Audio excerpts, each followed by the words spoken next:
I want to ask you that when a child is under one and supposing a sibling का मतलब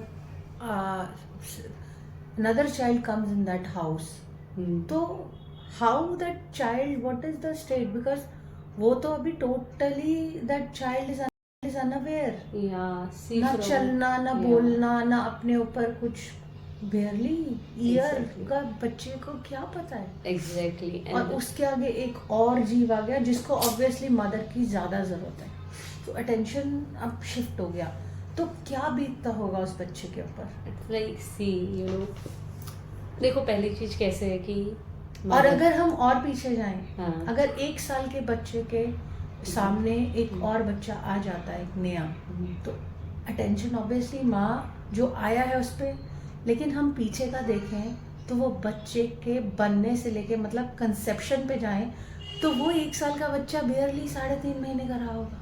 so true. 3.5 महीने का बच्चा, मतलब I am asking you this question and I am having like 3.5 साल के बच्चे को क्या एक्सपेक्ट कर रहे हैं हम कि उसकी स्टेट ऑफ माइंड क्या है. Mother is seeing that child also and she is conceived also. अब क्या.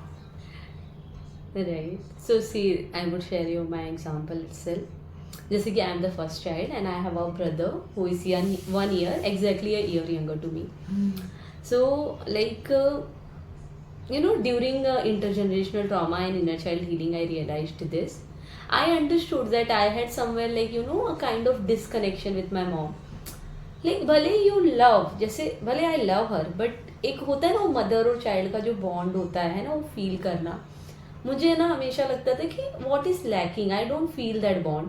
And let me tell you now also I don't feel that bond so well. जैसे होता है ना एक बच्चे और माँ बाप के बीच में एक कनेक्शन होता है, वो even now also I don't have that good होगा ही ना feeling and connection, that bond kind of. ठीक है. So I always use to feel that I am away from my mother, you know, like जैसे कि मैं एक distance में हूँ उनके साथ, in spite of being the first daughter, being the first child.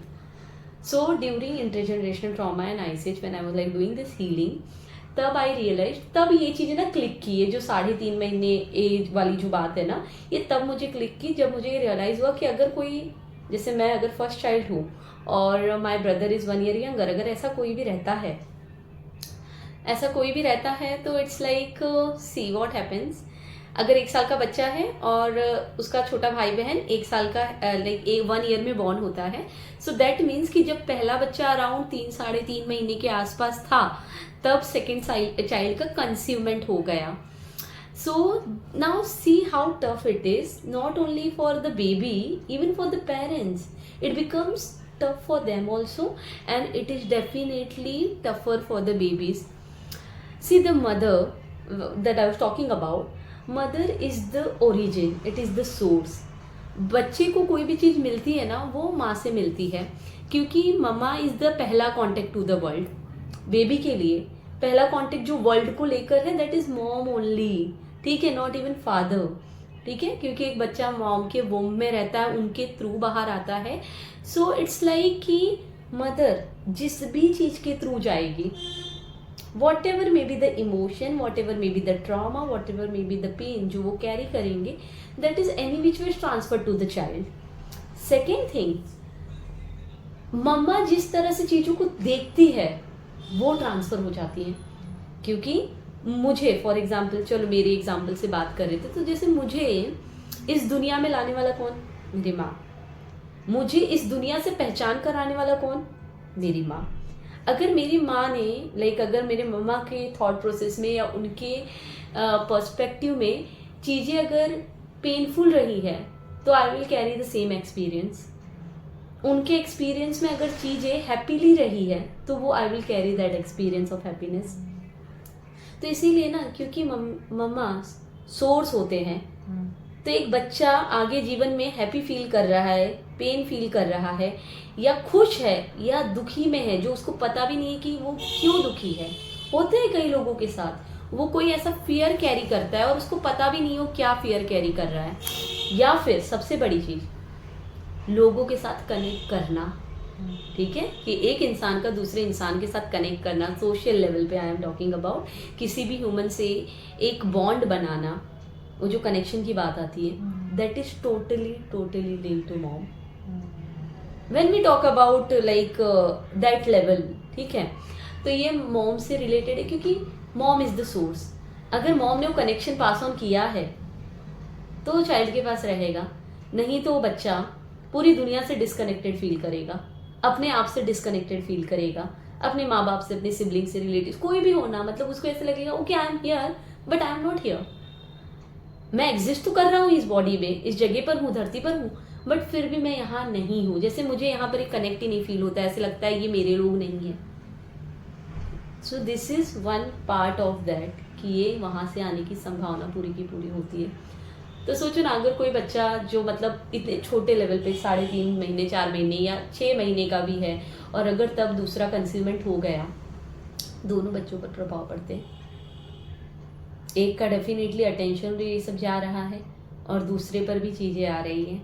यहाँ पर बहुत सारे फैक्टर्स आ सकते हैं, जैसे कि for example the soul in the womb. उसको गिल्ट का फैक्टर आ सकता है कि भाई ये हक किसका था, ये हक किसका था, जो मेरा बड़ा भाई है, बहन है, जो भी है, उसके हक की चीज़ों को मैंने लिया है. गिल्ट आ सकता है. बड़ा वाला जो है उसमें अटेंशन रिलेटेड प्रॉब्लम्स आ सकती है कि भाई ये प्यार, ये अटेंशन, ये केयर मुझे मिलना था जो अब नहीं मिल रहा है. और भी बहुत सारी चीजें हैं. गिल्ट आ सकता है, फियर आ सकता है, क्योंकि because mother in the state of fear, वो फियर है, वो घबराई हुई है. Mother is in not only in fear तो एक मतलब एक्सट्रीम पार्ट हो, लेकिन mother is in extreme anxious state. बहुत सारे वरी में है कि भाई कैसे करेगी, क्या करेगी. और सोचो एक छोटे बच्चे को संभालते हुए एक प्रेग्नेंट बेली के साथ में वर्क करना या कुछ भी करना. See our Indian societies has been like that, ठीक है, जहाँ पर माँ मतलब बच्चे को भी देख रही है, प्रेग्नेंट भी है, काम भी कर रही है, सारी चीज़ें कर रही है. So the things they carry has lot and lot of effect on the newborn, on the unborn. Insecurities will go to the both the one both who the is child. there and the one who is not Both come the in child. this life. Okay. So that's how I understood finally that why I was feeling disconnected. So since the time I understood, of course I like started healing onto those things, and of course the things like improving, and it will improve. Of course it will take some time na. Today if I am 30 years of this thing, so it will take little bit of time, but बहुत बड़ा relief हो गया है ना कि okay I understood why I am feeling this. Now I don't have to go into that thing, यार मुझे तो कुछ फील ही नहीं हो रहा है, मुझे ऐसे क्यों हो रहा है, एम आई नॉट नॉर्मल, और am I like emotionally not that much you know stable नहीं, लेकिन वो बोलते हैं ना इमोशनल या इमोशंस नहीं है क्या फील करने के लिए, इमोशनल कनेक्ट, ठीक है. हाँ, कि वो is there something wrong with me वाला factor that has been like sorted out कि नहीं यार ऐसा नहीं है, this happened because of certain reason and no one is to be blamed. See important is no one is to be blamed. Now I can't keep on blaming my parent, for that matter यहाँ पर कोई भी होगा जिनके साथ ऐसा कुछ हुआ होगा. You can't blame your parents. This is to get that clarity, to get that closure and heal onto it and move on to make life better. Life better करने के लिए हम ये सारी चीजें कर रहे हैं, ना कि इसलिए कि हम किसको ब्लेम कर पाए हमारी लाइफ में होने वाले चैलेंजेस के लिए. वैसे भी end of the day it had to happen, that is what happened. हाँ, of course we have chosen the soul, the unborn soul and the soul who is already there, both of them chose this type of house and this type of parents and that type of situation. Yes, that is They for our only own demanded growth. We that. have like chosen They it. only demanded that situation. We have that contract with our parents, all the souls involved. ठीक है, हमें ऐसा घर चाहिए, हमें ऐसा परिवार चाहिए, क्योंकि हमारे ये ग्रोथ होनी है तो हमें इस सिचुएशंस की ज़रूरत है. सो फॉर मी है ना, if I talk about, so this people they became a vehicle, they became a माध्यम फॉर मी, है ना, कि उनके थ्रू मेरा इवोल्यूशन हो. एंड अगर cut if I go into that blame zone तो व्हाट्स द पॉइंट, जो सारी चीज़ें हुई है उसका कोई मतलब ही नहीं रखता है. So each one of us, हम में से हर एक इंसान चूज करते हैं, है ना. और जब चूज किया है तो भाई एक चीज़ अगर हम इसको लेकर जिंदगी में चलेंगे कि सारी चीज़ें हमने चूज की हुई है, चाहे कैसा भी वर्स्ट से वर्स्ट सिचुएशन है, बट कहीं तो सोल लेवल पे चूज़ किया है, तो ब्लेम वाला गेम है ना, स्टॉप हो जाता है एंड हम अपनी लाइफ की रिस्पॉन्सिबिलिटी खुद लेने लगते हैं and yes things change then we become more easy, we stop blaming others, we stop blaming ourselves. देखो सिर्फ दूसरों को ब्लेम करना is not the big part, even the self blame, खुद को भी अगर हम ब्लेम कर रहे हैं that is also similar level का प्रॉब्लम ना।